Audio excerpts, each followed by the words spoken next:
everyone, this is Akshay Sharma. Welcome to all Careershala. So guys, आज हम जो topic discuss करने वाले हैं एक इम्पॉर्टेंट टॉपिक है जिसको हम बोलते हैं जेरेंट। तो जेरेंट बेसिकली होता क्या है, आज हम इस बारे में डिस्कस करेंगे। ये कुछ हमारे सोशल साइट्स हैंडल्स हैं जहां पर आप हमें लाइक शेयर एंड सब्सक्राइब कर सकते हैं, तो बिल्कुल कीजिएगा भी। नेक्स्ट देखते हैं स्लाइड नंबर 1। स्लाइड नंबर 1 में क्या कहा गया है, जेरेंट के बारे में हमें स्टार्ट में बताया गया है, वही आज हम डिस्कस करने वाले हैं। तो जेरेंट बेसिकली होता क्या है। अब जनरली क्या होता है कि कई लोगों के हिसाब से जेरेंट का मतलब क्या होता है कि भैया उनके अकॉर्डिंग आईएनजी फॉर्म जहां पर भी आएगा वो जेरेंट है। तो बिल्कुल गाइस, ये एकदम गलत नॉलेज है। ये आपको याद रखना है कि हर आईएनजी फॉर्म जेरेंट नहीं होता है। अब आईएनजी फॉर्म जेरेंट कब होता है ये हम समझने वाले हैं। तो याद ही रखना है कि अगर आईएनजी फॉर्म कभी भी ट्रीट होता है किसकी तरह, नाउन की तरह। नाउन मतलब संज्ञा होता है। अब आप सभी को पता है कि वाक्यों के अंदर जो संज्ञा है वो केवल दो ही तरीके से प्रयोग की जाती है, या तो सब्जेक्ट यानी कर्ता के रूप में, या फिर ऑब्जेक्ट यानी कारक के रूप में। तो याद ही रखना है कि अगर आईएनजी फॉर्म स्टेटमेंट्स के अंदर सब्जेक्ट या ऑब्जेक्ट की तरह कभी भी ट्रीट होगा तो वो क्या कहलाएगा, जेरेंट कहलाएगा। ये चीज आपको याद रखनी है, मोटी बात है और इंपॉर्टेंट भी है, तो इसे बिल्कुल भूलिएगा मत। अब एक जनरल डेफिनेशन दी हुई है, वो भी जरा समझ लेते हैं साथ में। लिखा हुआ है when we use ING form as a noun, यानी कि जब भी कभी आईएनजी फॉर्म को नाउन की तरह ट्रीट किया जाएगा, यानी सब्जेक्ट एंड ऑब्जेक्ट की तरह ट्रीट किया जाएगा स्टेटमेंट्स के अंदर, तो वो क्या कहलाएगा, जेरेंट कहलाएगा। ये चीज आपको याद रखनी है। अब एक इंपॉर्टेंट पॉइंट नोट करके यहाँ पे दिया हुआ है, आप देख रहे होंगे सभी लोग कि एक इंपॉर्टेंट पॉइंट दिया रखा है कि नोट डाल के दिया हुआ है कि every ING form is not gerund, यानी हर आईएनजी फॉर्म जेरेंट नहीं होती है। ये चीज भी आपको समझनी है। अभी अभी हमने पढ़ा कि आईएनजी फॉर्म बेसिकली जेरेंट कब होगा, जब वो आईएनजी फॉर्म सब्जेक्ट या ऑब्जेक्ट की तरह ट्रीट होगी, और दूसरी तरफ आपको याद रखना है कि हर आईएनजी फॉर्म जेरेंट नहीं होता है। अब यहां पर नेक्स्ट स्लाइड हम देखते हैं। नेक्स्ट स्लाइड में हम समझेंगे यहां पर कि क्या ऐसे डिफरेंसेस हैं जिससे हम ये आइडेंटिफाई कर पाएं कि आईएनजी फॉर्म कब जेरेंट है और कब जेरेंट नहीं है। तो ये चीज समझें। तो वर्ब अगर हम देखें होता क्या है, तो वर्ब आप सबको पता है हिंदी में भी कि वर्ब का मतलब क्रिया होता है, और वर्ब का बेसिक काम होता है एक्शन दिखाना स्टेटमेंट्स के अंदर। क्लियर हुआ सभी को। तो अब आपको क्या समझना है कि अगर कभी भी आईएनजी फॉर्म वर्ब की तरह ट्रीट होगी, तो आईएनजी फॉर्म अगर वर्ब की तरह ट्रीट हो रही है तो स्टेटमेंट्स में क्या दिखाएगी, एक्शन दिखाएगी।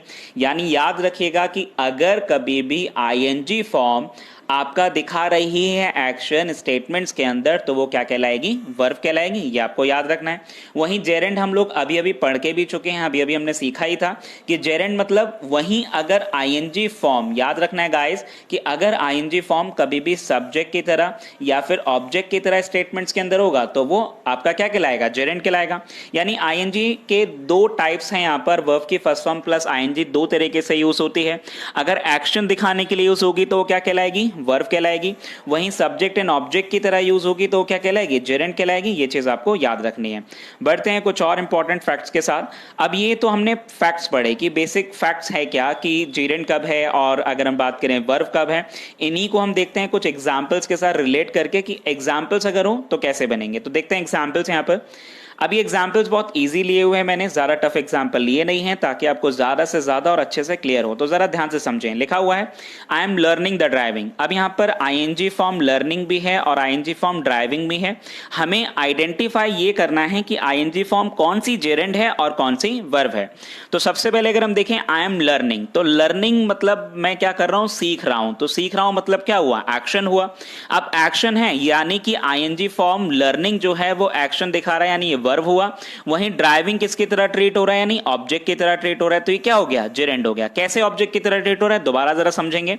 इसमें क्या सीन है, सीन ये है कि I am learning, learning action की तरह यूज हो रहा है, यानी कार्य दिखा रहा है कि वो क्या कर रहा है, तो इसलिए यहां पर ये हुआ आपका वर्ब। वहीं ड्राइविंग क्या सीख रहा था, ड्राइविंग सीख रहा था, ये क्या हुआ, ऑब्जेक्ट, तो इसलिए इसे हम क्या कहेंगे, जेरेंट आपका बोला जाएगा। ये चीज आपको याद रखनी है। देखते हैं एक और एग्जांपल, नेक्स्ट एग्जांपल की तरफ बढ़ते हैं। मैंने कहा swimming is a good exercise. अब swimming is a good exercise, तो आप देख सकते हैं स्विमिंग जो वर्ड है वो भी आईएनजी है और किसकी तरह ट्रीट हो रहा है, सब्जेक्ट की तरह।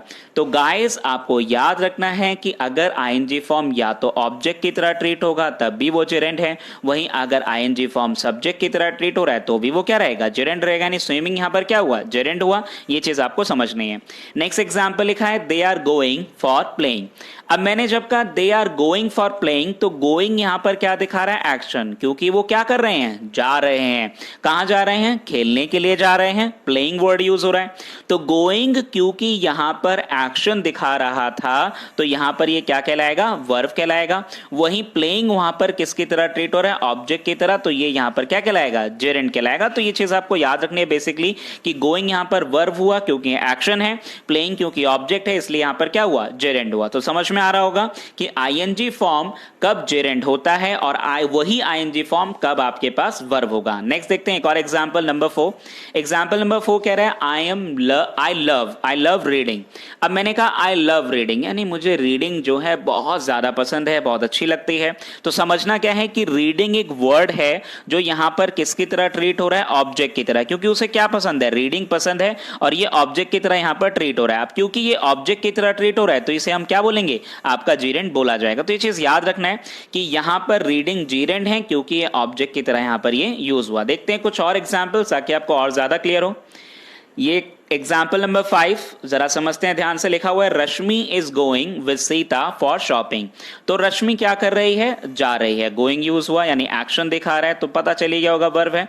और कहां जा रही है, किसके लिए जा रही है, आपका शॉपिंग के लिए। तो शॉपिंग किसकी तरह ट्रीट हो रहा है, ऑब्जेक्ट की तरह। तो शॉपिंग यहां पर क्या हुआ, जेरेंड हुआ।